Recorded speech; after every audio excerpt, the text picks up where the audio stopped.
première bouffée de cigarette, même pour celui qui est passif, est intense. Elle fouette les sens. Le nuage de fumée monte.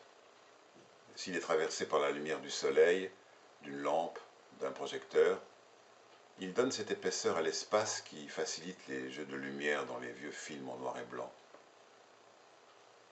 Fumer une cigarette entièrement empoisonne le fumeur avec une faible contrepartie de plaisir en regard de celui que lui procure la première bouffée. C'est la même chose avec la nourriture et le plaisir de goûter un plat.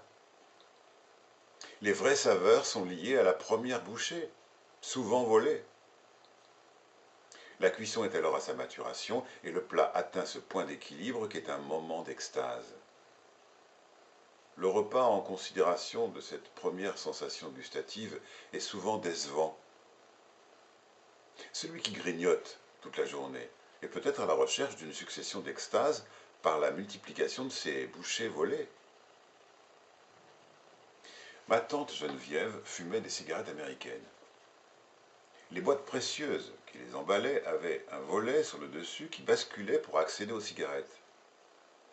Bien rangées en rang serré, elles m'apparaissaient comme des bijoux dans leur coffret. L'étui écrin était renforcé par un liseré doré qui faisait tout le tour de la boîte. Liseré qu'on retrouvait sur les bouts-filtres des cigarettes. Il signalait l'inutilité et la futilité du plaisir de fumer.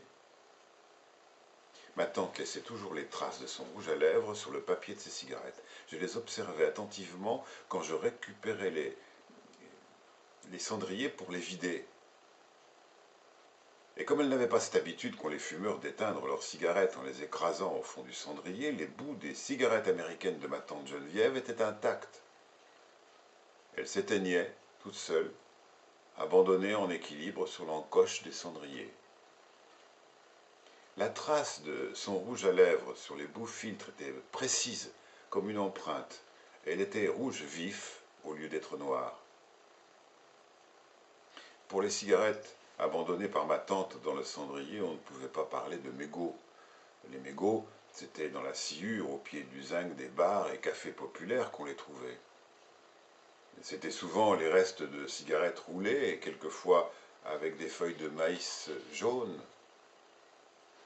La salive et la nicotine, par un complexe échange chimique avec le papier maïs, donnaient à l'endroit du contact avec la bouche une empreinte d'une couleur indéterminée, peu ragoûtante. C'étaient les cigarettes des prolos, celles qui se roulaient. En voyant travailler les ouvriers qui venaient chez moi pour faire différents travaux dans la maison, j'étais persuadé qu'ils ne pouvaient pas plus accomplir leurs tâches sans tabac qu'une machine ne pouvait fonctionner sans carburant.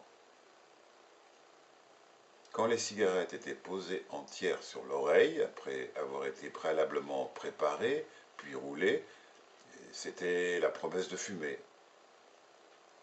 Quand aux trois quarts consumées, elles étaient éteintes à la commissure de leurs lèvres, c'était la trace froide mais persistante du souvenir d'avoir fumé.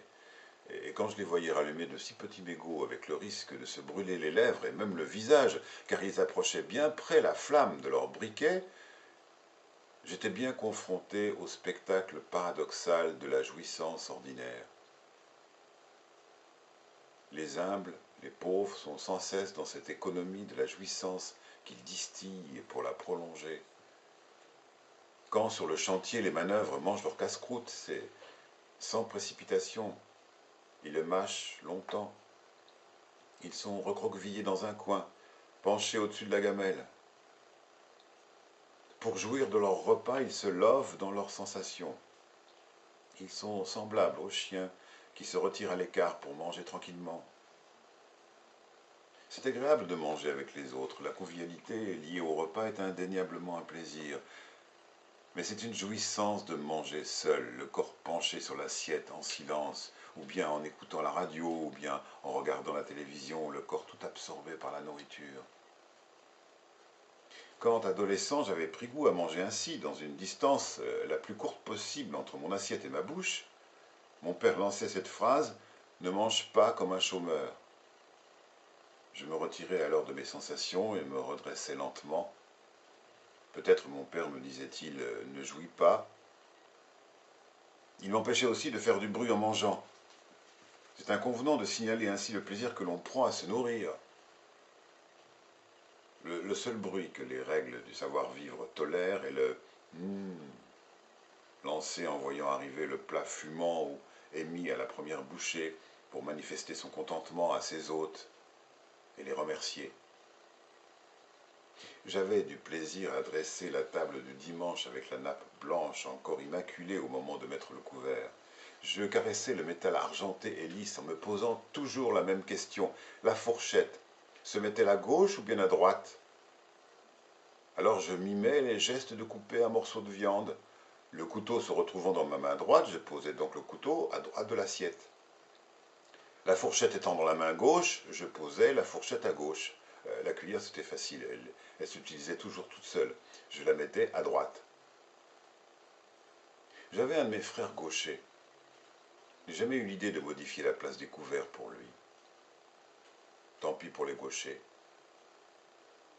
J'ai toujours vécu comme un plus, quelle que soit la qualité de la nourriture qui était servie, les restaurants qui avaient de vraies serviettes en tissu, pas de ces bouts de papier à la couleur agressive, bouchonnés dans les verres dans un semblant d'élégance. J'avais remarqué que les lieux de restauration, où je trouvais presque systématiquement de vraies serviettes et de vraies nappes, étaient ceux qui faisaient partie d'un hôtel. Sans doute le métier d'hôtelier impliquant de gérer beaucoup de lingerie, serviettes de bain et draps des chambres, ces établissements sont mieux équipés pour laver dans la foulée les centaines de serviettes et de nappes qui s'accumulent dans les panières après chaque service de repas. Il y a du plaisir à salir une nappe blanche et à remplir de taches une grande serviette. Parce que c'est le destin du propre de devenir sale, ça n'a aucun sens de vouloir ménager les nappes en mangeant proprement. On altère ainsi la jouissance de salir. L'enfant, d'instinct, macule ses vêtements avec gourmandise, il se roule dans la boue. Il a entendu l'injonction de ses parents de ne pas se salir, mais il veut leur prouver qu'ils se trompent. Il se met sous la gouttière quand il pleut, il se frotte contre les murs poussiéreux, et sans s'en rendre compte, il ménage le plaisir de sa mère. Bien qu'elle gronde quand l'enfant se présente à elle dans cet état, elle va prendre plaisir à le déshabiller, à mettre ses vêtements en tas, à charger la machine à laver, à le frictionner et à l'installer tout grelottant devant le radiateur.